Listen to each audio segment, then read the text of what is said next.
دل کی بیماری کو دور کرنے کا نبوی نسخہ۔ حضرت سعد بن ابی وقاص رضی اللہ تعالیٰ عنہ روایت کرتے ہیں کہ میں بیمار ہوا تو میری عیادت کو رسول اللہ صلی اللہ علیہ وآلہ وسلم تشریف لائے۔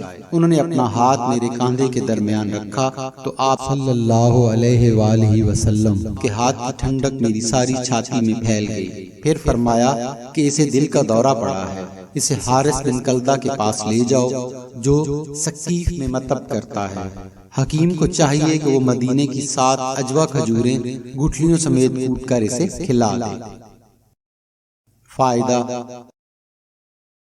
کھجور کے فوائد کے بارے میں یہ حدیث بڑی اہمیت کی حامل ہے، کیونکہ طب کی تاریخ میں یہ پہلا موقع ہے کہ کسی مریض کے دل کے دورے کی تشخیص کی گئی ہے۔ اس کے علاوہ دل کی بیماری کے لیے ایک اور مجرب نسخہ بھی ہے۔ دل پر ہاتھ رکھ کر 111 مرتبہ سبحان اللہ و بحمدہ پڑھ کر دم کریں، انشاءاللہ بہت فائدہ ہوگا، بہت آزمایا گیا ہے۔